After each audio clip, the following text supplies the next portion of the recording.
Alright, I'm about to get straight to it.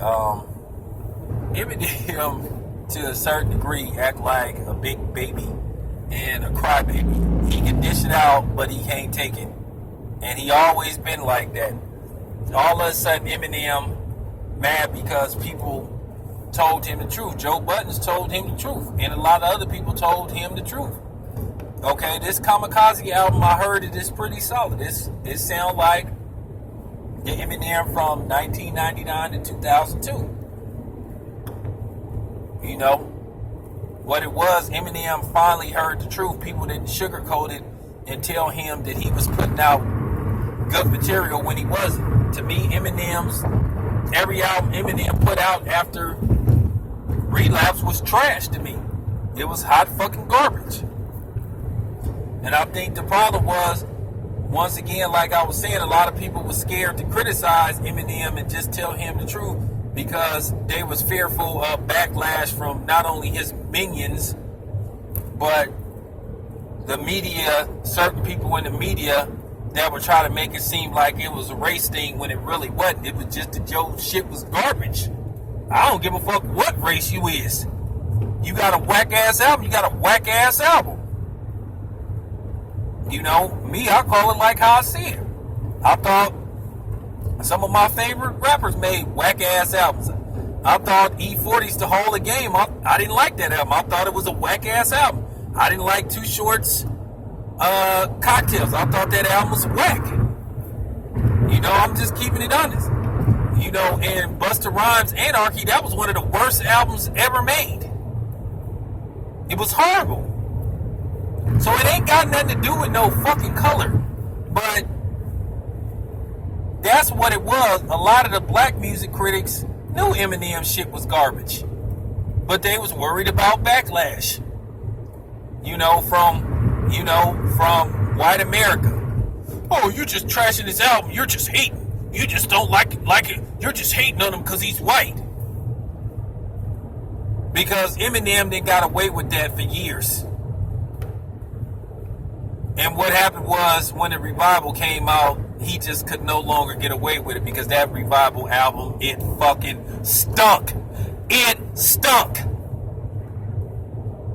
It stunk. And Eminem couldn't take it because finally somebody, or should I say the fans and people, just told the truth. It wasn't that good. And he thought that Joe Buttons was going to join the legion of, a lot of Eminem nut huggers that'll say this dude put out a classic album when he really didn't. Yeah, classic trash. You know what I'm saying? Classic trash. That's what he been putting out. Like Machine Gun Kelly said, you ain't had a hit album or an album that was hitting in a while. The dude was just selling records just off of his name. And that's what, for real. He wasn't putting out no good material. He wasn't putting out good music. See, me, I'm not a motherfucker that's worried about nobody getting mad and talking that stupid shit to me. Because I'm going to just tell the truth. If somebody's shit is whack, it's whack. It's whack. But he got away with that. Now, I know some of his little minions gonna get mad and shit and thumb down the video and still think, oh, you just don't like Eminem because he's not. Man, go ahead and say that shit so I can block your ass. Once again, it don't have nothing to do with Eminem's skin color. But I do feel that he capitalized and got away with making whack-ass albums because of his skin color. Eminem has been in a perfect position for years. Some people say he the greatest rapper that ever lived. He ain't.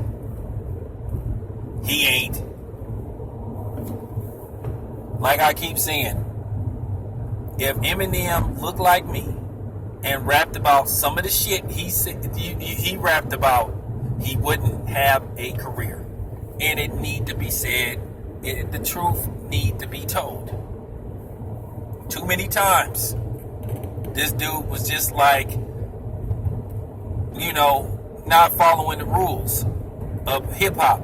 which is putting out good material after good material. This dude to me just seemed like he would just take a beat right to it and just put the shit on the record and then put it out. He knew it would sell just because of his name and his reputation.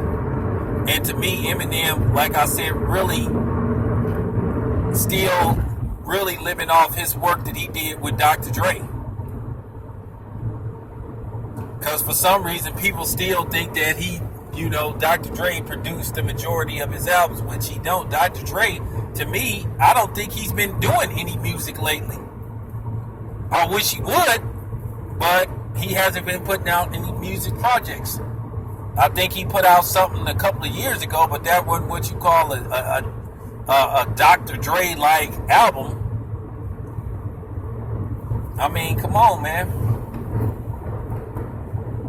I get bothered by a lot of things when it comes to Eminem. This fear that rappers have of him to act like they can't respond to a record. Because I'm telling you right now, I don't care who the fuck Eminem is. You diss me on the record, I'm coming back at you. And y'all can send this video to Eminem. If Eminem diss me on the record, good. I can use an extra 5,000 subs. Make sure he hears so he can say my name on the rap. I can use 5,000 extra subs. Extra subs. So, yeah, man. But I'm just saying, Eminem, to me, acting like a big spoiled baby. For real. Oh, you didn't like my last album. And here go the thing, even Eminem knew that last album was terrible. He hinted that he knew that album was garbage. But what it was, he thought he could get away with putting out garbage. And like I said, he has capitalized off his white privilege in hip-hop. I know some people call him the rap god, but at times he done been the rap fraud. But anyway, enough said though. But real talk, I really don't have no respect for guys like Joe Budden and some of these other rappers that don't respond to him, man. You should never have nobody having you living in fear of responding to a record, especially somebody like Eminem. This shit is insulting. I'm out.